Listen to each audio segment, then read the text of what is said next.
Josephine Baker's story is one of the most intriguing stories for me. That beauty, talent, all of that aside, she took a risk, and that's something a lot of people are afraid to do.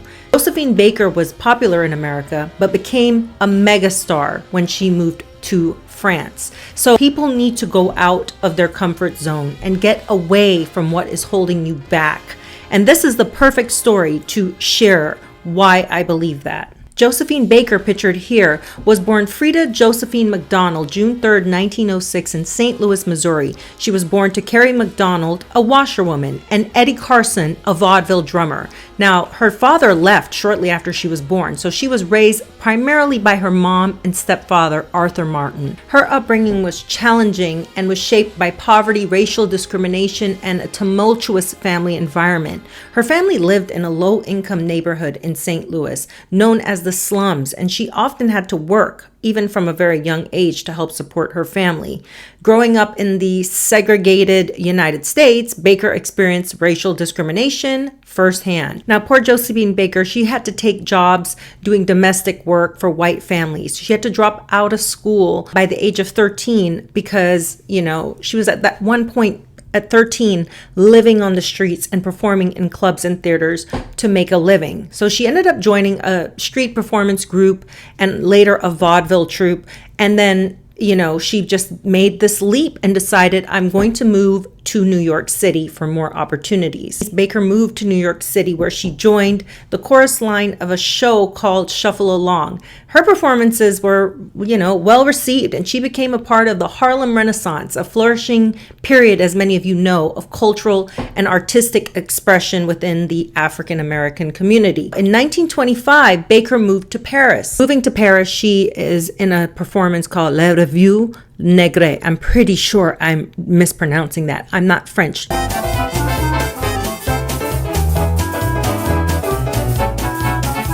Her success, though, in Paris was so immediate, she became quickly like a huge sensation within the French entertainment scene. And I think because at that time, they were looking for things that were unique and different.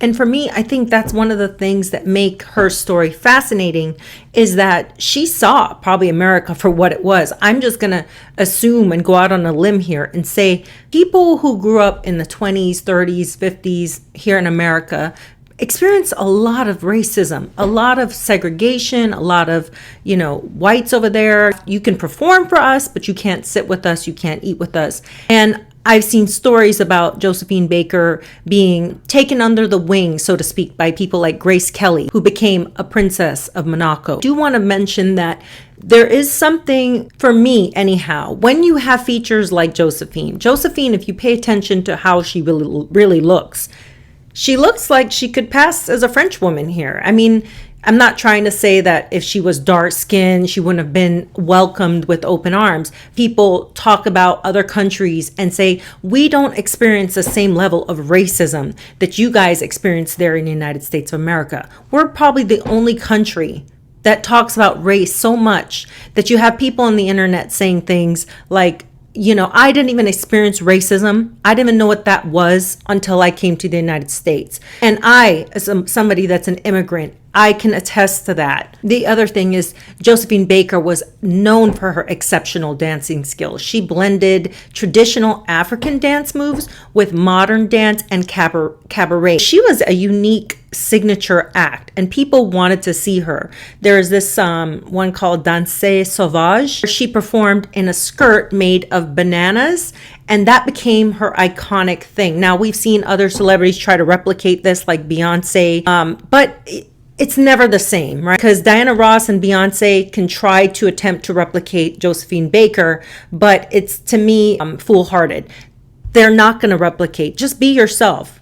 Could you imagine, as a part of your legacy, people saying that you were a French entertainer and a civil rights activist? When I originally heard the name Josephine Baker, I always thought, oh, she's Josephine Baker, she's from France, and, la-di-da. And then I really realized, oh my God, she is American. She's just an American that is an expat. She left and said, I'm not looking back, and I don't blame her. She ended up buying a whole chateau in France in the 1940s that she fully renovated.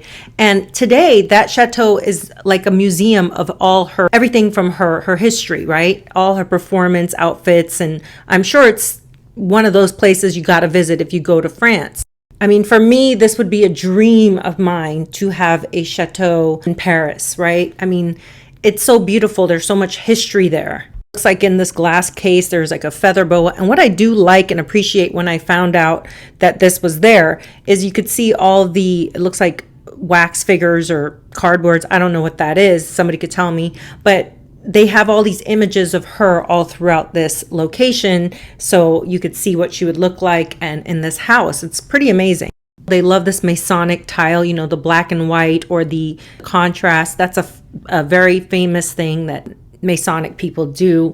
I feel like entertainers in general, when they have kids, it's always quite interesting to me because I would love to know what the kids were like. And I really didn't find much information on her children, even though she had what was called the Rainbow Tribe, as she quoted it. Here's an image of them. As you can see there's a child from pretty much all over the world, all these different ethnicities or backgrounds. So I'll leave you with this. Every time you come across one of these historical videos or these educational videos talking about somebody from the past, a historical figure like a Josephine Baker, instead of just watching these videos and saying, oh, that's cool, they had an interesting life, ask yourself, what did these people have that was so special? What made them stand out? What made them go from rags to riches or from poor to rich? What made them have a lasting impact on society? And a lot of the times you'll find it's not just the charisma and the dance and the singing. Of course, that is important. The performance is important, right? Being a great performer. But it boils down to the ability to see an opportunity and to take it, or to know when things are not working and to make a change. Because I see so many people right here in America just unwilling to move, afraid to make a change. And I go, why? Like, if it's not serving you to be somewhere, leave, move on, try something different. I think that was for me when I watched her story. The takeaway was America just wasn't doing it. It wasn't cutting it for her. Even though she was still successful in America, she became a superstar in France. You take it as you will, but I'm just trying to say this because a lot of people get stuck in a rut and they wonder why their life is so miserable. So please subscribe and remember to like and share and comment, and remember to always think for yourself. Have a great day.